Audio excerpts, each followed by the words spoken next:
کسی جنگل میں رانو نام کی ایک چڑیا رہتی تھی۔ رانو چڑیا بہت محنتی اور بہت ایماندار تھی۔ رانو چڑیا ہر وقت کسی نہ کسی کام میں لگی رہتی تھی۔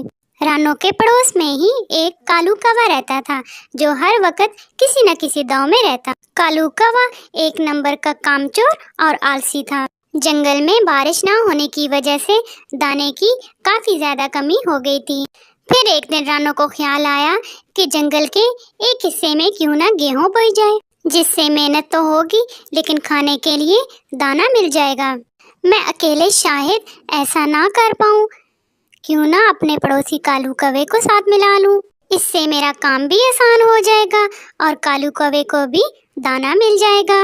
اور پھر رانو کوے کے پاس جاتی ہے۔ کوے بھیا، کیا تم دیکھ رہے ہو جنگل میں دانا بالکل ختم ہوتا جا رہا ہے؟ ہاں، ایسا ہی ہے، بلکہ مجھے تو آج 2 دن کے بعد دانا ملا ہے، ابھی کھایا ہے۔ کہیں تم مجھ سے دانا ادھار تو نہیں لینے آئے؟ نہیں کوے بھیا، مجھے پتا ہے مجھے تمہارے گھر سے کیا ملے گا۔ تم تو خود بہت مشکل سے ڈھونڈتے ہو اپنے لیے دانا۔ کوے بھیا، میں نے کچھ نیا سوچا ہے۔ کیا رانو بہن، کیا سوچا ہے تم نے؟ ندی کے پاس کافی زمین خالی ہے اور میرے پاس کچھ دانے بھی ہیں۔ اگر تم میرا ساتھ دو تو ہم دونوں مل کر وہ دانے بو دیتے ہیں، اس سے ہمارے پاس کھانے کی کوئی کمی نہیں ہوگی۔ بات تو تمہاری ٹھیک ہے، کام مل کے کر لیں گے اور جو فصل ہوگی وہ دونوں کی آدھی مجھے منظور ہے۔ تو پھر چلو آج ہم جا کے زمین کو نرم کر دیتے ہیں، کیونکہ بیج نرم زمین میں ہی اگتا ہے۔ ایسے اچانک تم مجھے بتا رہی ہو، شیئرنگ ہے میری تم سے، لیکن آج ایسا کرو تم زمین نرم کرو، باقی کا سارا کام میں تم سے برابر کر دوں گا۔ کوے بھیا، اگر تمہیں کوئی کام ہے تو کوئی بات نہیں، میں زمین اکیلے ہی نرم کر آتی ہوں، لیکن کل بیج بونے ہیں، تمہیں لازمی آنا ہوگا۔ پکا، میں کل تمہارے ساتھ جا کر سارے ہی بیج خود بو دوں گا۔ اور پھر چڑیا اکیلے ہی زمین نرم کرنے کے لیے چلی جاتی ہے۔ سخت گرمی میں دھوپ چھاؤں کی پرواہ کیے بغیر رانو سارا دن کام کرتی ہے اور زمین کو نرم کرتی ہے۔ سارا دن کام کرنے کی وجہ سے رانو بہت تھک جاتی ہے۔ وہ گھر آتے ہی اپنے گھونسلے میں سو جاتی ہے۔ صبح ہوتے ہی رانو کے پاس جو دانے ہوتے ہیں، رانو وہ دانے لیتی ہے اور کوے کے پاس جاتی ہے۔ آؤ رانو، میں نے کل سوچا تو تھا کہ تمہارے پاس آؤں، لیکن دھوپ کچھ زیادہ ہی تھی اس لیے آ نہ سکا۔ ویسے زمین اچھی طرح نرم کی ہے نا تم نے؟ آخر شیئرنگ کا مسئلہ ہے۔ کوے بھیا، مذاق اچھا کر لیتے ہیں آپ۔ ہاں، وہ تو میں نے اچھے سے نرم کر دی تھی، لیکن کام آج بھی بہت زیادہ ہے۔ دانوں کو زمین میں بونا ہے۔ کوئی بڑا کام نہیں ہے، میرے دادا جی جب زندہ تھے تو میں اکثر ان کے ساتھ جایا کرتا تھا، وہ بہت اچھی طرح دانا بو لیتے تھے، میں نے ان سے بہت کچھ سیکھا ہے۔ تو پھر چلو۔ کوا جیسے ہی چلنے کا سوچتا ہے، اس کی ایک نظر سورج پر پڑتی ہے جو صبح سویرے ہی آگ برسا رہا ہوتا ہے۔ کوے کی آج پھر نیت خراب ہو جاتی ہے۔ رانو، تم چلو، میں تمہارے پیچھے پیچھے آتا ہوں، چھم چھم کرتا آتا ہوں، کاں کاں کرتا آتا ہوں۔ اور رانو چڑیا پھر سے اکیلے ہی چلی جاتی ہے۔ ندی کے پاس جا کر وہ زمین میں دانوں کو بونا شروع کرتی ہے۔ وہ دانوں کو بوتی جاتی اور کوے کو دیکھتی جاتی، لیکن کوا آج بھی نہیں آیا۔ رانو چڑیا نے سارے ہی دانے بو دیے، لیکن کوا ابھی تک نہیں آیا۔ شام ہو جاتی ہے اور رانو تھک ہار کر اپنے گھر کو واپس لوٹتی ہے۔ کوا سامنے ہی بیٹھا تھا۔ رانو، معاف کرنا، میں نے تم سے شیئرنگ تو کر لی، میں اپنی بات پر اب بھی کھڑا ہوں، لیکن جیسے ہی تم گئی میرے سر میں سخت درد شروع ہو گیا اور میں آ نہ سکا، لیکن کل میں خود ہی تمہارے پاس آ جاؤں گا اور تم مجھے کل کا کام بھی بتا دینا، اگر ہو سکا تو میں اکیلا ہی کروں گا سارا کام۔ ہاں، ہوگا تمہارے سر میں درد، میں نے تمہاری بات مان لی، بھلا ایسے تم کیوں کہو گے؟ اب میں تھکی ہوئی ہوں، مجھے جا کر آرام کرنا ہوگا۔ اور پھر چڑیا اپنے گھونسلے میں چلی جاتی ہے۔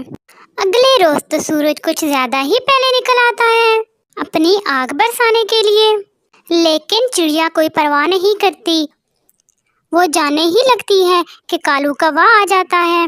رانو، تم بھی کہو گی کیسا پارٹنر ہے میرا، روز بہانہ بنا لیتا ہے، آج میں خود ہی آ گیا۔ لیکن رانو، بات سچ ہے، میں نے کبھی یہ کام وام نہیں کیا اور نہ ہی مجھے یہ کام آتا ہے۔ سب پکشی ہنسیں گے مجھ پہ، میں تمہارے ساتھ تو سچ میں نہیں آ سکتا۔ تم چلو، میں دوسری طرف سے ہو کر تمہارے پیچھے چھم چھم کرتا، کاں کاں کرتا آتا ہوں، تاکہ کوئی مجھے دیکھ نہ لے۔ میں کسی کی نیت پہ شک نہیں کرتی، تم نے جو کہا سچ ہی ہوگا، لیکن آ جانا، آج دانوں کو پانی دینا ہے۔ ہاں ہاں، کیوں نہیں، بھلا مجھے بھی تو فکر ہے نا اپنی فصل کی۔ تم چلو، میں تمہارے پیچھے پیچھے آیا۔ اور چڑیا چلی جاتی ہے۔ چڑیا اپنی چونچ میں پانی لیتی اور جہاں جہاں اس نے دانے بوئے تھے ان پہ گرا گرا کر زمین کو نرم کرتی۔ وہ بار بار کوے کی راہ دیکھتی، لیکن کوا نہ آیا۔ پھر سے شام ہو گئی اور چڑیا سارا کام ختم کر کے تھک ہار کر اپنے گھر کو واپس لوٹتی ہے۔ کوا پھر سے بیٹھا اس کا انتظار کر رہا تھا۔ چڑیا رانو، آ گئی ہو؟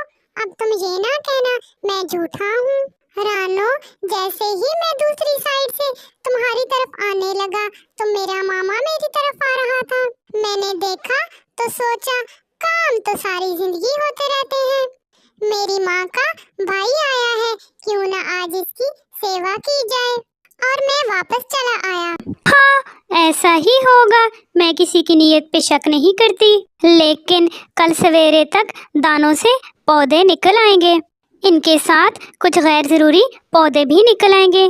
ہم نے کل وہ غیر ضروری پودے نکالنے ہیں، کل ہمیں جلدی جانا ہوگا۔ پکا، میں بھی ادھر بور ہی ہوتا رہتا ہوں، جاتے ہوئے تم مجھے بلا لینا۔ پھر چڑیا وہاں سے چلی جاتی ہے۔ رات گزر گئی، پھر چڑیا صبح کوے کے پاس جاتی ہے۔ چلو بھائی کوے، چلیں۔ اور چڑیا رانو، میں تمہارا ہی انتظار کر رہا تھا۔ میرے دادا جی کے کچھ پرانے اوزار پڑے ہیں جن کی وجہ سے ہم غیر ضروری پودوں کو آسانی سے نکال سکتے ہیں، لیکن ایک مسئلہ ہے، وہ بہت پرانے ہیں، ان کی صفائی کرنے والی ہے۔ میں ان کو صاف کر کے آیا بس، تم چلو، میں تمہارے پیچھے چھم چھم کرتا، کاں کاں کرتا آیا۔ اور رانو چلی جاتی ہے۔ رانو دھوپ اور چھاؤں کی پرواہ کیے بغیر سارا دن کام کرتی ہے، وہ غیر ضروری پودوں کو نکالتی ہے، لیکن کوا آج بھی نہ آیا۔ شام تک رانو ساری فصل کی خود ہی صفائی کر لیتی ہے اور پھر رانو واپس آ جاتی ہے۔ کوا پھر سے کوئی بہانہ سوچ رہا تھا۔ کوا کوئی بات کرتا اس سے پہلے ہی رانو بول پڑتی ہے، دھوپ میں کام کرنا بہت مشکل ہے، اس لیے تم نہیں آئے نا؟ نہیں نہیں، ایسا نہیں ہے چڑیا رانی، میں نے سوچا فصل تو اگائی ہے، اب اس کی کٹائی بھی کرنی ہے، اگر اس دھوپ سے دونوں بیمار ہو گئے تو کٹائی کون کرے گا، بس یہی بھلا سوچا میں نے تو۔ پھر رانو وہاں سے چلی جاتی ہے۔ ایسے ہی دن اور رات گزرتے گئے۔ کوا بھی جانتا تھا اب تک فصل تیار ہوگی، وہ خود سے ہی رانو کے پاس جاتا ہے۔ رانو چڑیا، کٹائی کب کرنی ہوگی فصل کی؟ میرے دادا کے حساب سے تو آج کل ہی کرنی چاہیے۔ یہ حساب تو تمہارا بہت پکا ہے، آج ہی کٹائی کرنی ہے۔ میں اسی لیے آیا تھا، اب یہ نہ کہنا پھر سے کوئی بہانہ بنانے آیا ہے۔ میرے دادا کی ایک درنتی پڑی ہے، وہ جس سے فصل کی کٹائی کرتے ہیں، میں نے دیکھا کہ وہ تیز نہیں ہے، میں اسے تیز کر رہا تھا، سوچا کہ پہلے تمہیں بتا آؤں۔ تم چلو، میں تمہارے پیچھے چھم چھم کرتا، کاں کاں کرتے آتا ہوں۔ ہاں، وہ درنتی تو بہت ضروری ہے، تم جلدی آ جانا۔ اور چڑیا چلی جاتی ہے۔ رانو سارے پودے اپنی چونچ سے نکال کر ایک جگہ اکٹھے کرتی ہے، پھر ان سے دانے الگ کرتی ہے اور اسٹرو الگ کرتی ہے۔ ابھی شام ہونے کو ہی تھی